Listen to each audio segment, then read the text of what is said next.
Ya memang belum mempertunjukkan karakteristik Inter akan bermain seperti apa gitu. Jadi karena berubah-berubah nih. Pertandingan pertama seperti apa, kedua seperti apa, dan ketiga seperti apa, berubah-berubah. Dan untungnya bagus ya. Dari satu pertandingan pertama sampai ketiga ada peningkatan gue lihat. Halo Tifosi, welcome back to Pinball Opini Football. Kali ini bersama gua Aldi sendirian aja karena masih dalam masa sepi ya, masih dalam. Kalau Inter sama Juventus sih masih sibuk, cuman Milan, Napoli, Roma itu kan masih liburan. Jadi masih pada males untuk syuting. Jadi kita kali ini ngetek sendirian lagi. Semoga durasinya nggak sepanjang yang kemarin ya. Gue juga kaget kemarin hampir 1 jam ternyata yang gue kirim ke Alvin. Kasihan juga dia ngedetail panjang jadinya. Ya semoga video ini nggak terlalu panjang, 30 menitan aja maksimal. Karena gue akan membahas tentang tiga pertandingan Inter di FIFA Club World Cup sementara ini ya. Jadi Inter gue ngetek ini ketika Inter sudah mengalahkan River Plate 2-0. Ini hari yang sama, siangnya langsung gue tag. Jadi mungkin pembahasannya kali ini tentang 3 pertandingan itu aja ya. Pertama pertandingan lawan Monterrey, Urawa, River Plate, sama nanti mungkin sedikit pembahasan, bukan prediksi sih, cuman ya bahasanya tentang Inter lawan Fluminense nanti. Oke. Tapi ngeganggu nih, ada plastik. Oke. Sebelum lanjut ke pembahasan, gue mau ngingetin dulu ke kalian kalau kita ada channel grup WhatsApp, ada di link deskripsi. Silahkan kalau yang mau join untuk ngobrol-ngobrol sama penyintas Serie A lainnya bisa langsung ke sana. Terus untuk yang mau support kita juga dalam bentuk saweran lah, maksudnya dalam bentuk rupiah gitu, bisa ke link sawerianya juga ada di link deskripsi. Silahkan berapapun support atau donasi atau sawerannya, kita sangat berterima kasih. Dan langsung aja pembahasannya. Menurut gue Cifu di 3 pertandingan pertama ini ya memang belum mempertunjukkan karakteristik Inter akan bermain seperti apa gitu. Jadi karena berubah-berubah nih. Pertandingan pertama seperti apa, kedua seperti apa, dan ketiga seperti apa, berubah-berubah. Dan untungnya bagus ya. Dari satu pertandingan pertama sampai ketiga ada peningkatan gue lihat. Kalau gue ngeliat ya. Pertandingan pertama tuh lawan Monterrey, ini bener-bener langsung ya. Gue nggak tahu Inter di sebelum berangkat ke Amerika ada persiapan seperti apa. Setahu gue sih nggak ada kayak preseason lawan Lugano dulu kan, nggak ada kan itu, karena ya Lugano juga masih liburan mungkin. Jadi belum ada sparring-sparingan dengan tim lain gitu. Mungkin bukan fun games itu ya sparring internal aja gitu, atau mungkin sama tim-tim muda gitu. Jadi memang persiapannya sangat minim. Pertandingan pertama gue ngelihatnya bingung Inter mau main seperti apa di babak pertama, apalagi ya Inzaghi kayak mau menerapkan strateginya itu anak-anak atau pemain-pemain belum nangkep sepenuhnya gitu, belum bisa mengimplementasikannya di lapangan, nggak ada karakteristiknya. Jadi bingung gue juga ngelihatnya, gue nggak nemuin sistemnya seperti apa, nggak nemuin polanya seperti apa. Nah babak kedua baru tuh gue ngerasa ini kayaknya di babak kedua Cifu ngasih ujangan, udah deh lu bebas mainnya babak kedua seperti apa, kalau bisa main kayak zaman waktu Inzaghi aja gitu, dan kasih tahu sekalian tuh si Henrique sama Sucic seperti apa cara main di zaman Inzaghi.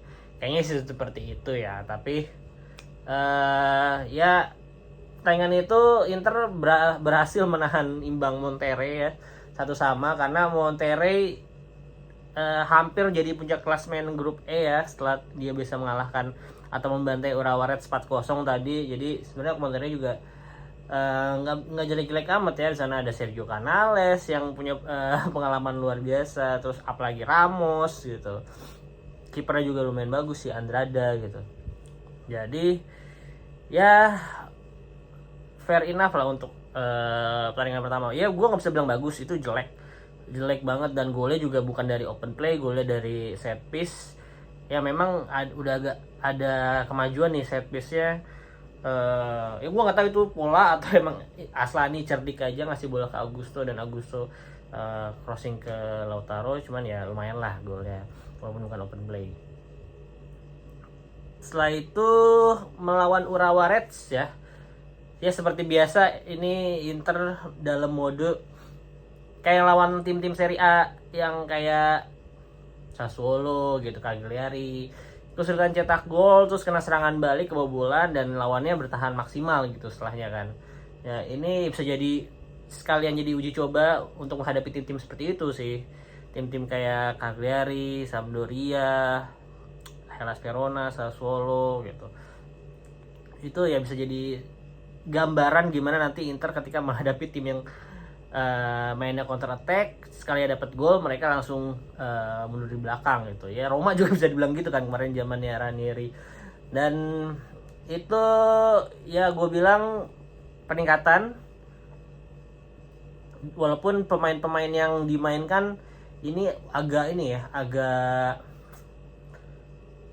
ya kayak ibarat beneran kayak rasa Piala Dunia, rasa uji coba gitu. Kayaknya Inzaghi ini Harry Kane jadi starter, Zalewski juga starter tapi bukan di sayap gitu. Terus Augusto main, Esposito starter lagi gitu. Jadi memang kesempatan Cifu juga untuk mencoba pemain-pemain muda andalan dia ya. Jadi memang dikasih kesempatan yang cukup banyak. Di sini kebobolan 1 gol dari sisi, lagi-lagi dari sisi kiri ya, walaupun yang dikolongin bukan Di Marco, itu ada Augusto yang dikolongin sama siapa tuh, bukan Watanabe yang golin nih, Kaneko kalau nggak salah. Nah setelah gol itu kan mereka langsung defense habis-habisan ya. Inter seperti biasa cari celah susah, ujung-ujungnya crossing lagi. Di Marco crossingnya juga belum bagus itu yang kemarin. Henrique juga dia sih lebih bukan pemain yang crossing ya, menurut gue dia memang lebih pemain yang one on one cut inside sebenarnya, entah itu cut inside yang nge-shoot atau ya masuk ke dalam lagi terus cutback gitu, ngasih cutback umpan, crossing cutback, bukan yang crossing bola atas sih. Jadi Henrique kayaknya bukan pemain yang crossingnya bagus sebenarnya. Dan 2 pertandingan tersebut Barella sih gue ngelihat belum maksimal banget ya. Maksudnya nggak kayak Barella yang biasa gitu, yang jadi motor serangan di mana-mana ada, terus ngerebut bola ya box to box midfielder lah ya, dari belakang ke depan gitu, bawa bola atau ikut bantu serangan juga, ikut defense juga, tapi perannya sih belum terlalu kelihatan banget di 2 pertandingan itu. Dan lagi-lagi Lautaro Martinez cetak golnya dari pola set piece dulu, yang pertama dari free kick, yang kedua dari corner kick. Nah corner kick ini juga dari Barella ya, bukan dari Di Marco atau Hakan Calhanoglu atau Aslani biasanya. Ini dari Barella justru. Dan ya karena mainnya crossing akhirnya si Cifu masukin Pio Esposito, yang mana pemain tertinggi Inter setelah, mungkin mirip sama Acerbi dan De Vrij tingginya ya, tapi kayaknya lebih tinggi Esposito sih. Dia tinggi dan dia badannya masih fit banget. Tapi sayangnya bola-bola atas ya beberapa kali ada dapat ini sih, dapat peluang sih, dapat bola sundulan, cuman masih melebar. Jadi gue lihat coba shoot on targetnya ada berapa ya si Pio di pertandingan itu. Cuman sih kayaknya nggak tahu ada yang on target apa enggak ya. Dia assist sih memang ke golnya Valentin Carboni, cuman on goalnya sih nggak ada. Apa ada 1 ya? Oh ada 1 dari 4. Jadi memang Pio ini potensial banget, masih 19 tahun. Gua rasa sih oke sih dia bisa. Maksudnya untuk di Inter yang belum punya striker yang kayak gini lagi, yang punya badan postur tinggi, ya mirip-mirip Luca Toni atau Lorenzo Luca lah sekarang kalau di Serie A gitu. Nah pertandingan ini bagusnya adalah Inter maksudnya dari Cifu dan Inter ya walaupun mepet, maksudnya pas-pasan banget emang skuadnya ya, tapi yang dimainkan menurut gue tepat guna pergantian pemainnya, dan maksudnya ada yang unexpected juga. Gue kayak dia masukin si Valentin Carboni terus mainin di posisi Henrique, atau dia di belakang strike, atau di belakang Pio sama Martinez, itu tuh ya jadi variasi serangan Inter lah ujung-ujungnya. Jadi itu oke. Dan Valentin Carboni yang cetak gol juga ya respect lah ya. Dia abis cedera ACL berapa bulan gak main, terus comeback ke Inter langsung nyetak gol kemenangan, ya pasti dia seneng banget. Gue nggak tahu deh itu gol pertama dia secara resmi untuk Inter atau bukan. Cuman waktu itu gue denger di komentatornya katanya iya gitu. Jadi itu gol pertama resminya dia langsung di FIFA Cup World Cup gitu. Oke, dan mungkin itu aja untuk pertandingan yang lawan Urawa ya. Itu juga itu udah senam jantung lagi kita, golnya di menit akhir. Dan langsung ke pertandingan tadi ya, lawan tim Tarkam asal Argentina, yaitu River Plate, yang mainnya kasar, ya kerasnya cenderung lebih ke kasar sih daripada keras sih. Banyak tackle yang wah, itu harusnya lebih dari 2 kartu merah sih ya. Minimal Acuna ada kartu kuningnya deh. Kayaknya dia nggak dapat kartu kuning. Kacau emang dia, nempel Dumfries terus, masih ke bawah euforia Piala Dunia 2022 kali, masih dendam ya dia si Dumfries sama Acuna ya, masih panas gitu. Walaupun sebenarnya di 2022 kan Acuna yang menang. Cuman kali ini Dumfries lebih bisa menahan emosinya walaupun dapat 1 kartu kuning ya. Tapi Dumfries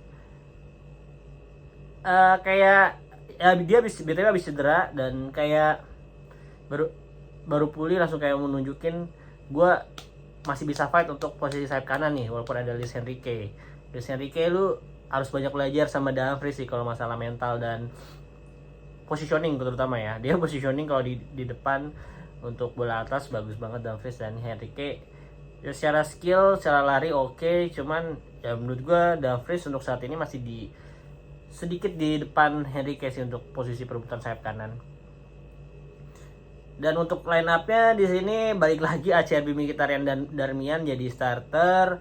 Acerbi oke melawan si Mas Ono. Itu Mas Ono pemain barunya Real Madrid ya, Mas Tantuono, gue manggilnya Mas Ono aja. Bisa lumayan dikantongin. Ada waktu juga ada waktu lagi, maksudnya ada event juga ketika dia kejadian ketika bola counter attack kan, balapan lari sama Mas Ono walaupun Acerbi duluan, tapi ya dia tetap dapat bolanya. Terus Darmian juga kalau main di right back sebenarnya masih oke sih, cuman ya gregetan aja Inter kenapa harus masih bergantung sama pemain ini gitu, sama Darmian sama Acerbi dan Mkhitaryan gitu. Ini Pavard katanya cedera lagi, katanya dipulangin ya. Ada 4 pemain yang dipulangin, ada Pavard, Zielinski, Hakan sama Bisek. Pavard katanya ankle, si Hakan katanya paha sama ininya, sama betisnya. Mungkin yang waktu dari FIFA Matchday ya, dia masih agak cedera katanya. Atau memang sengaja disimpan karena mau dijual gitu ya, kita nggak tahu lah. Terus Bisek yang habis dari UCL, yang final di UCL akibat dia terlalu bersemangat. Nah Zielinski gue nggak tahu cedera apa gitu. Jadi ya dengan keterbatasan pemain yang agak kurang ya, Darmian ya cukup reliable lah jadi bek kanan ya. Cuman nggak tahu ketika nanti lawannya lebih bagus lagi apakah dia masih bisa bertahan sebaik tadi gitu. Terus Mkhitaryan walaupun di situs yang gue lihat ini nilainya cukup jelek ya, 6,7 doang. Cuman yang gue lihat dari Mkhitaryan ini work rate-nya masih ada banget, gila. Yang Lautaro Martinez Cuarta kartu merah gara-gara siapa? Gara-gara dia tahu bisa ngebaca bolanya akan dipasing kemana, dia kejar. Martinez Cuartanya blunder, dia dapat bola sliding gitu. Work rate-nya masih ada dan football IQ-nya masih oke gitu. Jadi untuk atau sebagai mentornya Valentin Carboni kah nanti, atau kalau Nico pas datang, ya Mkhitaryan masih oke sebenarnya. Ya satu musim ini masih boleh lah, tapi jangan dikasih terlalu banyak main. Sumpah deh. Jangan kayak musim kemarin, dia 90 menit berapa kali gitu main. Apalagi nih di pertandingan ke-61 ya untuk Inter di musim ini. Jadi Mkhitaryan semoga tidak terlalu diforsir musim depan kalaupun dia masih di Inter. Aslani di 2 pertandingan pertama juga sebenarnya nggak buruk-buruk amat, not bad, dan di pertandingan ini cukup oke. Dan yang gue lihat di skemanya Cifu ini memang tidak terlalu melibatkan Aslani banget, maksudnya bukan melibatkan ya, tidak perlu gelandang yang tipenya kayak Hakan ketika di Inzaghi gitu, skema Inzaghi gitu kayaknya. Jadi Aslaninya nggak harus bisa build up dari bawah banget gitu ya, karena build up-nya ya nggak terlalu lama gitu. Gimana ya gue jelasin ya? Kalau Inzaghi itu menurut gue ketika build up itu ya fluid, terus bolanya diputar ke sana ke sini sampai dia dapat celah, baru mungkin ngasih final pass ke depan gitu. Kalau si Cifu yang gue lihat di pertandingan ketiga ini lebih to the point aja gitu mainnya. Tetap ada build up-nya masih ada gitu. Maksudnya dari bawah masih ada tuh, Sommer masih megang bola terus ngedraw atau mancing-mancing pemain lawan, terus dia passing ke 2 back atau passing ke tengah gitu. Tapi lebih to the point aja. Jadi kayak misalnya ya udah passing, kita main nol kiri. Ya pas 1 2 3 passing, kalau udah dia ngeliat ada celah sedikit untuk passing ke depan, langsung ke depan gitu. Entah itu long ball atau bola bawah atau gimana, langsung direct to the point gitu. Masalah dapat atau nggak dapatnya ya udah gitu. Kalaupun nggak dapat ya instruksi Cifu sih menurut gue ya udah, bola nggak dapet lu kejar lagi, lu pressing lagi sampai dapat, terus ulang lagi. Nah kalau Inzaghi kan yang gue lihat fluid, bolanya ke kanan, terus ketika kanannya ditutup terus dia balik lagi ke tengah, terus pindahin ke kiri gitu, dicari-cari terus kan celahnya. Nah, kalau si Cifu sih gue ngeliatnya dengan gaya ini dia lebih to the point aja. Oke lah, gue mau nyerang lewat sini, lu kayak nyuruh pemainnya nggak usah banyak mikir gitu. Ada celah, coba aja dulu, kalaupun nggak berhasil lu coba rebut lagi bolanya. Yang gue lihat sih kayak gitu ya. Makanya mungkin kalaupun beneran Hakan mau dilepas ya dia nyarinya yang nggak usah sama lagi kayak Hakan gitu. Ya sebenarnya Ederson nggak kayak Hakan banget, dan Ederson cukup oke, tapi harganya mahal kan, 70 juta. Nicolo Rovella itu sebenarnya lebih kayak backupnya Barella sih menurut gua, karena dia main box to box juga. Terus siapa lagi ya? Mungkin kalau mau opsi yang murah itu Thomas Partey, katanya free transfer ya. Jadi coba aja tuh Thomas Partey atau siapa. Intinya sih menurut gue Cifu butuhnya gelandang yang bisa ngerebut bola dan sekedar passing, bukan sekedar passing sih.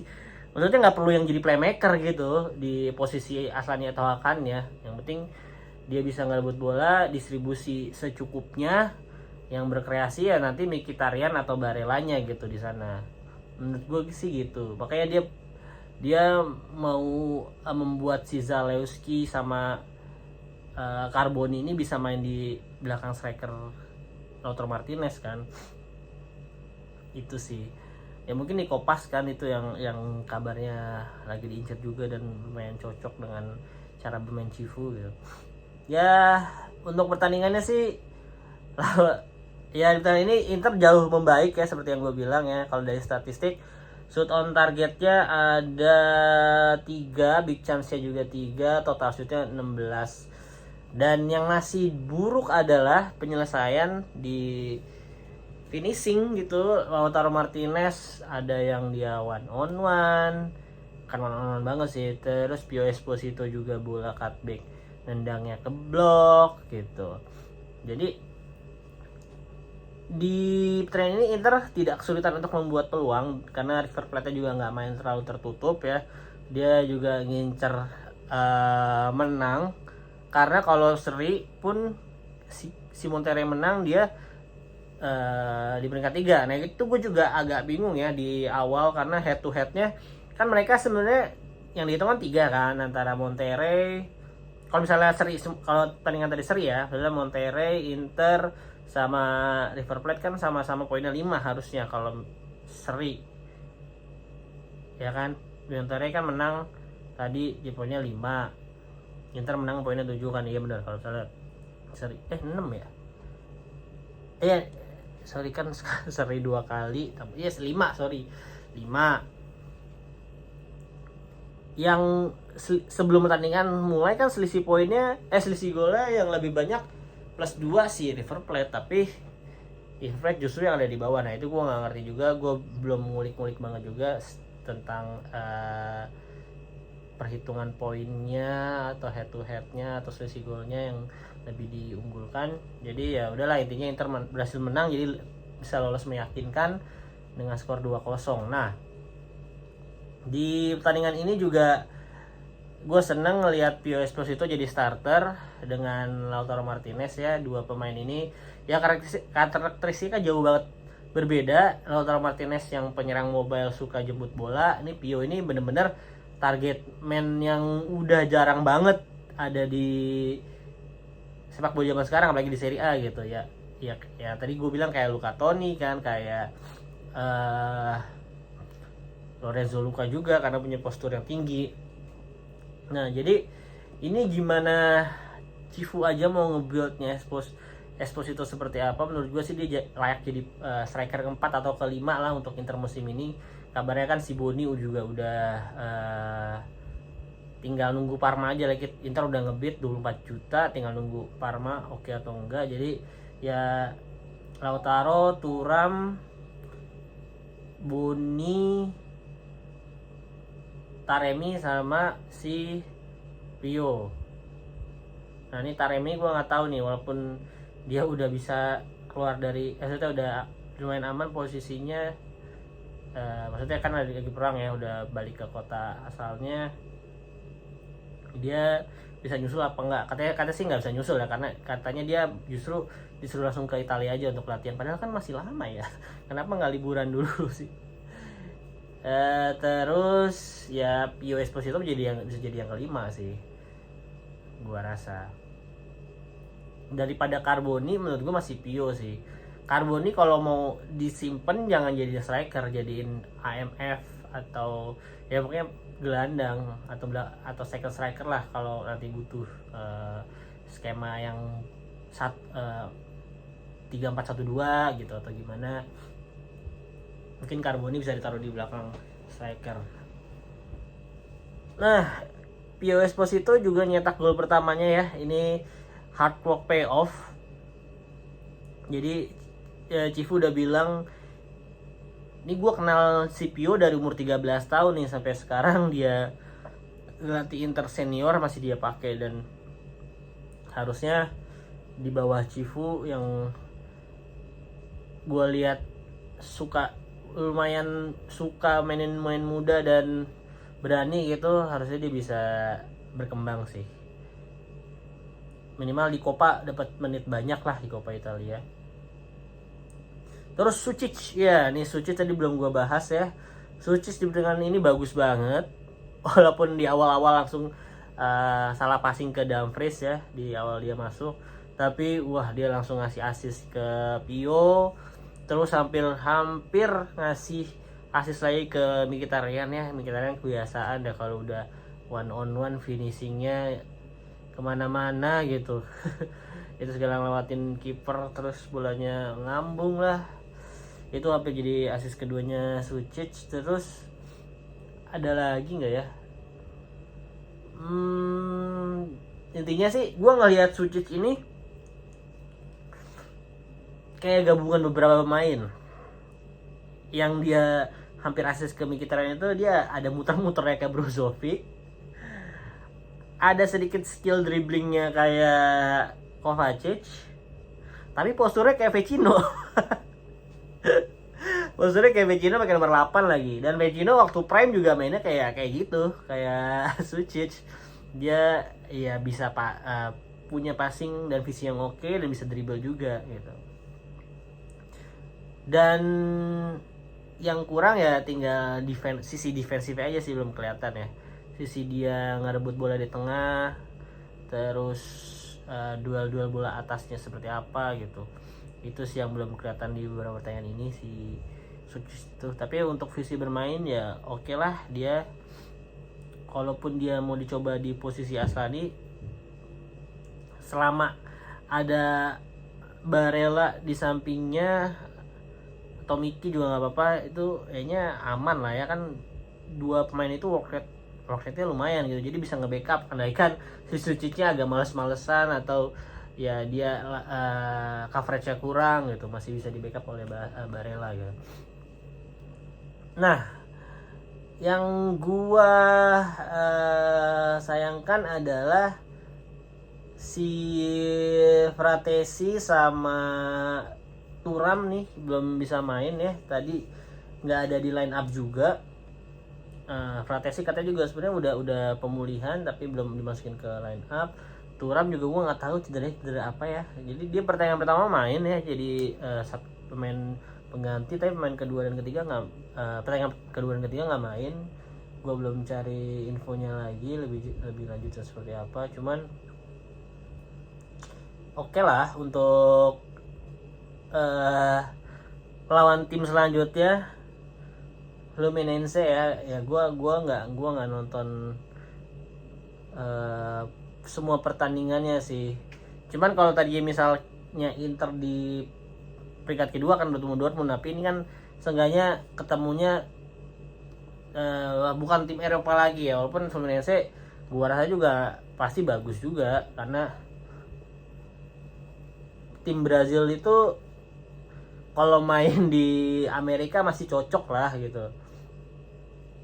Pemainnya ya gue lihat ini Fluminense.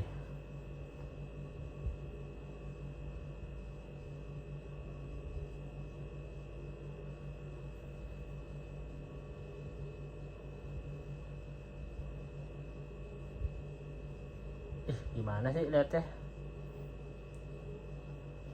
Ini di pertandingan dia sih seri ya, lawan di pertandingan terakhirnya tuh lawan tim apa nih, kayak tim India bacanya Mamelodi Sundowns FC.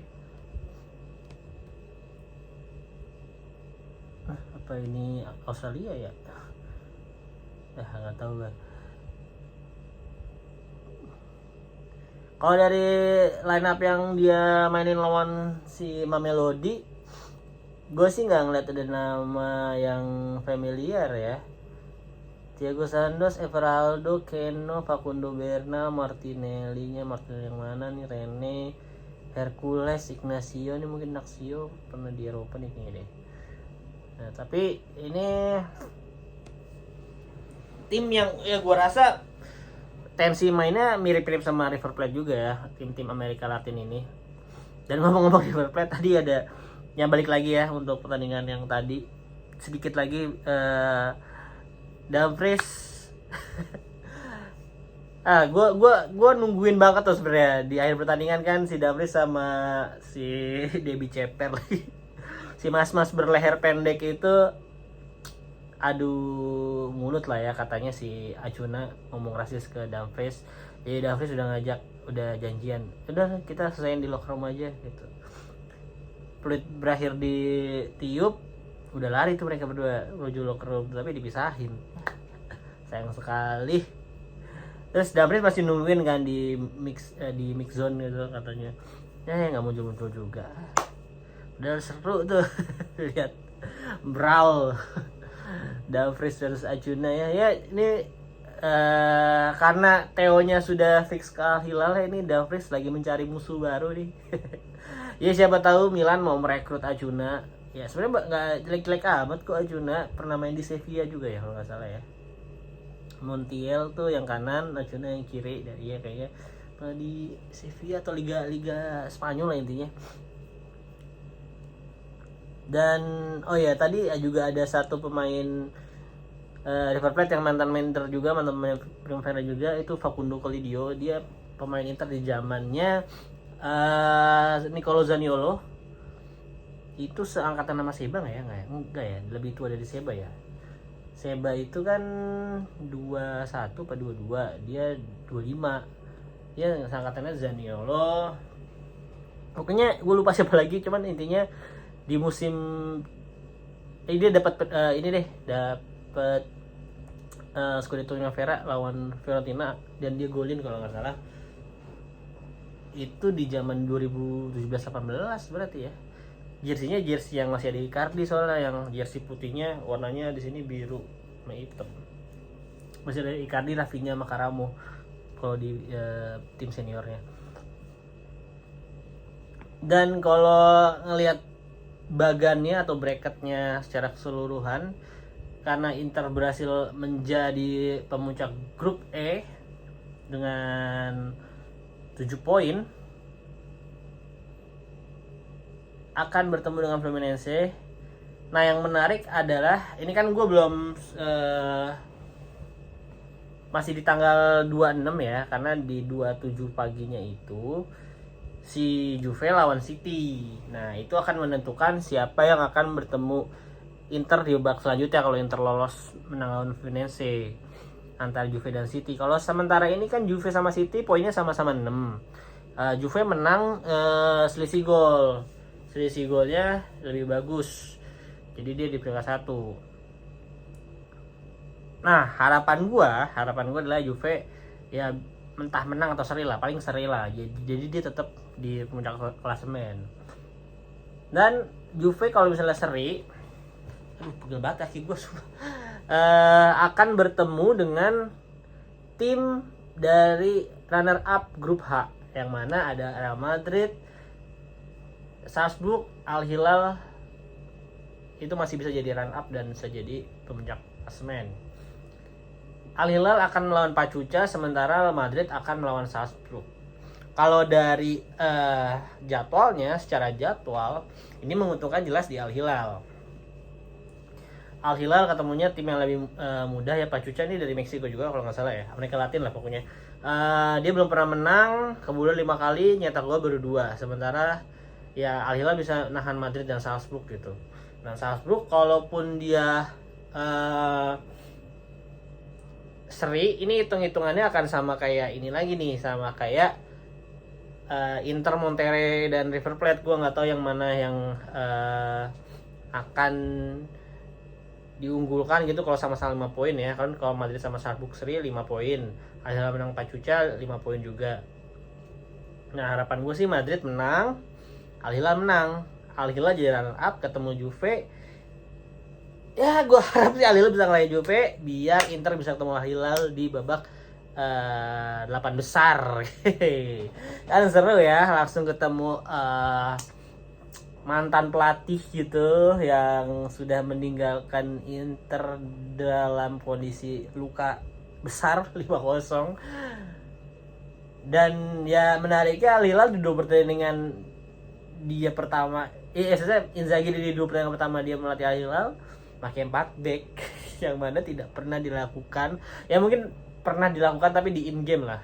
Ketika in game dia pakai 4 back, tapi di mana ternyata bisa loh Inzaghi nyoba kalau mau pakai 4 back.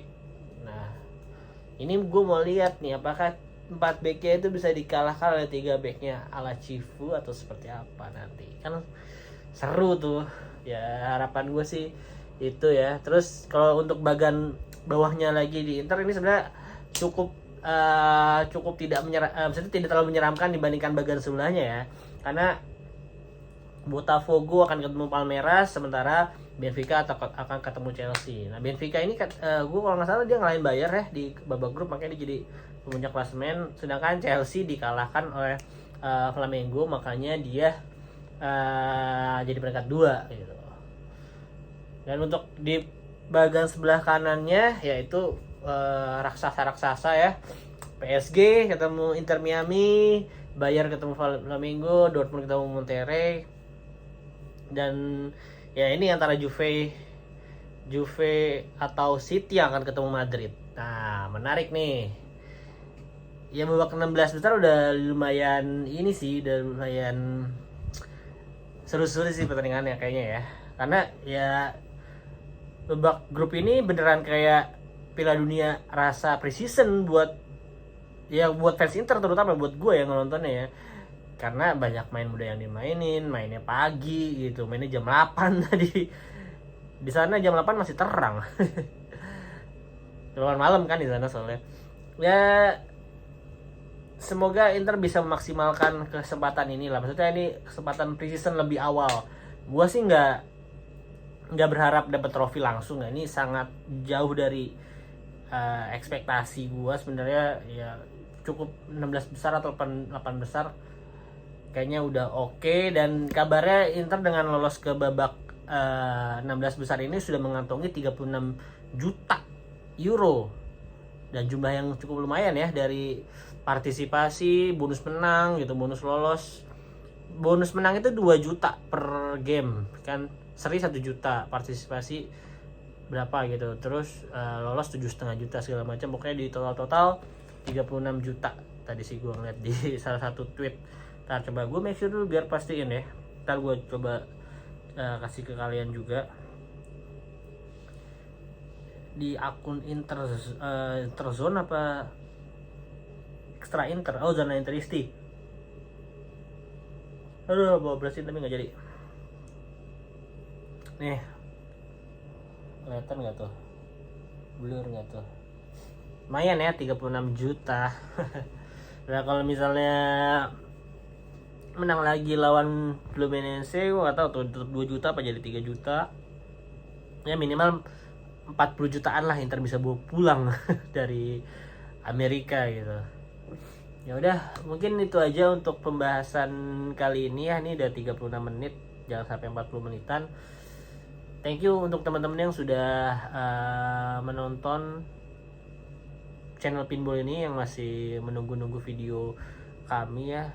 Terima kasih banget, dan mohon maaf juga jika masih ada kekurangan dari segala penyampaian materi yang pembahasan yang gue sampaikan, atau dari kalau ada yang salah juga boleh tolong dikoreksi di kolom komentar ya. Terus dari segala-galanya, dari kamera, dari editan segala, masih banyak kekurangan pastinya. Dan jangan lupa, tadi gue mau ingetin lagi, kita ada link grup WhatsApp dan ada link Saweria juga di deskripsi video di bawah. Oke, sekali lagi terima kasih. Arrivederci, Forza Pinball, bye, ciao.